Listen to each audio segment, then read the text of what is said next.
पूरी दुनिया corona virus संक्रमण की वजह से घरों में कैद है। इसकी वजह से कई तरह की मुश्किलें पेश आ रही हैं। आर्थिक गतिविधियां ठप हैं और बेरोजगारी बढ़ गई है। लेकिन लॉकडाउन का पर्यावरण पर अच्छा असर देखने को मिला है। धरती की घुटती सांस लौटने लगी है। कवर स्टोरी में इसी बदलाव की बात।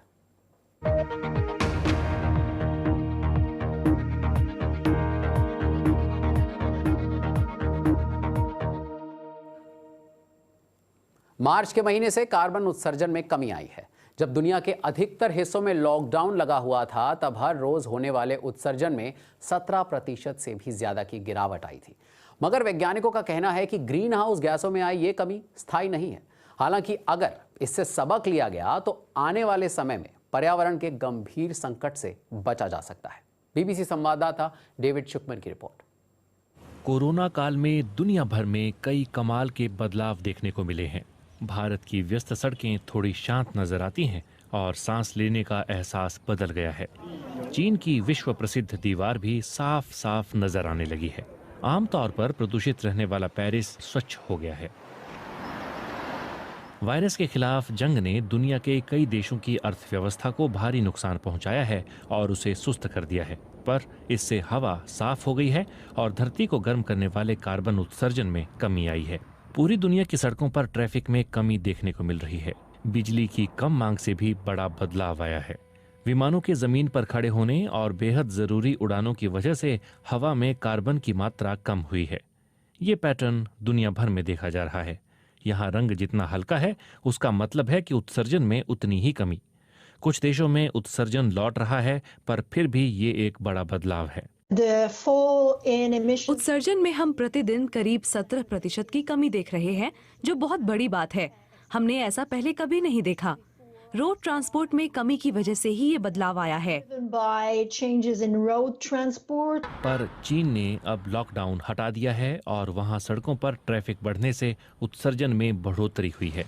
कार्बन में कमी कोई हमेशा के लिए नहीं आई है। लॉकडाउन के खुलने से मुख्य सड़कों पर ट्रैफिक बढ़ने लगा है, पर कई तरह की पाबंदियों का पर्यावरण पर काफी हैरान करने वाला असर हुआ है। कार्बन उत्सर्जन के साथ हवा की गुणवत्ता में भी सुधार आया है।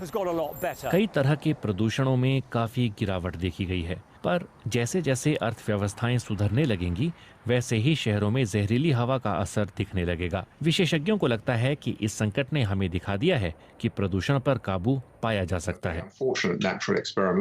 ये एक दुर्भाग्यपूर्ण प्राकृतिक प्रयोग है, पर यह हमें बताता है कि अगर हम सड़कों पर गाड़ियां कम कर दें और इलेक्ट्रिक गाड़ियों का इस्तेमाल करें, तो हम वायु प्रदूषण कम कर सकते हैं। और यही सबसे अहम संदेश है। कई शहर लोगों को साइकिलिंग और पैदल चलने के लिए प्रोत्साहित कर रहे हैं, जिससे वो बीमारी से भी बचे रहें और प्रदूषण भी कम हो। वो उम्मीद कर रहे हैं कि वायरस के खौफ के बीच एक स्वच्छ भविष्य की बुनियाद रखी जा सकती है।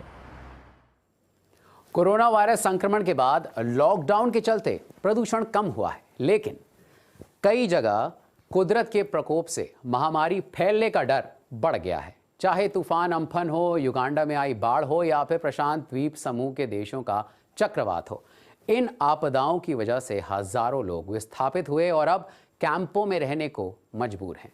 ये तस्वीरें बांग्लादेश के कैंप की हैं, जहां तूफान अम्फन की वजह से विस्थापित हुए लोगों को रखा गया है। यहाँ देखा जा सकता है कि कई लोगों ने मास्क नहीं पहने हुए हैं और उन्होंने उचित दूरी भी नहीं बनाई हुई है, जिससे कोरोना वायरस का खतरा बरकरार है। बांग्लादेश में अभी कोरोना वायरस के 28,511 मामले हैं और 408 लोगों की जान जा चुकी है। और ऐसे कैंपों में कोरोना के इस दौर में रहना कितना खतरनाक है और क्या दुनिया भर की एजेंसियां यहां के हालात सुधार सकती हैं, बता रहे हैं बीबीसी पर्यावरण संवाददाता नवीन सिंह खड़का। जो ये बड़े बड़े जो ह्यूमैनिटेरियन एजेंसीज हैं, जैसे कि यूएन की या फिर रेड क्रॉस या ऑक्सफैम, इन्होंने हमें क्या बताया है कि संसार की विश्व की अलग अलग जगह पर, जैसे कि आप देखिए पूर्वी अफ्रीका में जो हुआ, अब भारत में जो हो रहा है, और जैसे कि पैसिफिक आइलैंड्स जैसे कि फिजी, वानुआटू, टोंगा, सोलोमन आइलैंड्स, यहाँ सब इन्होंने क्या देखा कि ये जो एक्सट्रीम वेदर इवेंट्स, जब मौसम इतना बिगड़ता है और जो चरम मौसम की जो इम्पैक्ट्स हम देखते हैं, चाहे वो समुद्री आंधी हो या फिर भारी बरसात या फिर लैंडस्लाइड्स वगैरह, इसकी वजह से जब लोग डिस्प्लेस हो जाते हैं, घर से भाग जाने की मजबूरी होती है, तो उनको जहां ले जाया जाता है, जो इवैक्यूएशन सेंटर्स हैं, वहां कोविड-19 की गाइडलाइंस जैसे कि सोशल डिस्टेंसिंग वो मेंटेन करना, वो करना असंभव होता है।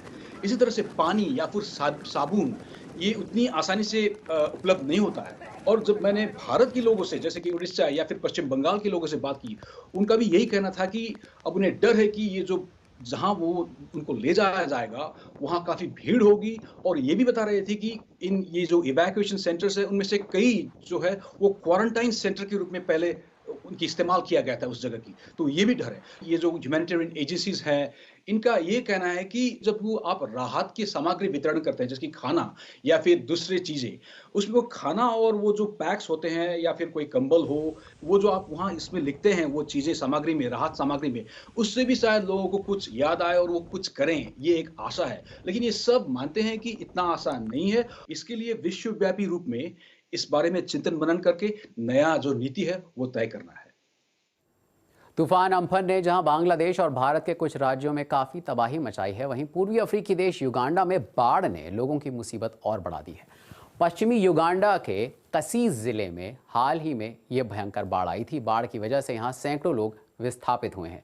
रेड क्रॉस के राहत कर्मियों का कहना है कि इस वक्त बाढ़ प्रभावित हज़ारों लोग चर्च और स्कूलों में शरण लिए हुए हैं। इन जगहों पर पानी, साबुन और साफ सफाई की कमी है। बाढ़ की वजह से लगभग 6 देशों में सैकड़ों लोगों की मौत हो गई है और लाखों लोग विस्थापित हुए हैं। युगांडा में कोरोना वायरस के कुल 145 मामले हैं और अभी तक इससे किसी की जान नहीं गई है। पर कहीं बाढ़, कहीं तूफान, कहीं गर्मी में ओलावृष्टि। इस साल जो कुछ भी देखने को मिला वो मौसम के हिसाब से सामान्य नहीं था। ये क्यों हो रहा है और क्या इसे रोका जा सकता है, इस बारे में बता रहे हैं नवीन सिंह खड़का। जो क्लाइमेट चेंज, जो जलवायु परिवर्तन के वैज्ञानिक हैं, इनका वार्निंग और एक के बाद एक जो रिपोर्ट्स आए हैं, इनका ये कहना है कि जो समुद्री आंधी या फिर जो चरम मौसम प्रणाली जो है, जैसे कि भारी बरसात होना या फिर जो लैंडस्लाइड्स वगैरह, ये जो एक्सट्रीम वेदर इवेंट्स है, ये अब बढ़ता ही जाएगा। जो जिस तरह से पृथ्वी की तापक्रम बढ़ रहा है और फिर जो समुद्र की पानी जिस तरह से गर्म हो रहा है, इसकी वजह से ये सब चीजें जो है ये बढ़ता ही जाएगा। और उसके साथ साथ भी ये जो ग्लोबल वार्मिंग की वजह से दूसरी तरह की वायरस महामारी फैल गया, तो इससे कैसे बचना है, ये जो दो तरह की मार है, ये अब बहुत ही बड़ा चुनौती बनता जा रहा है।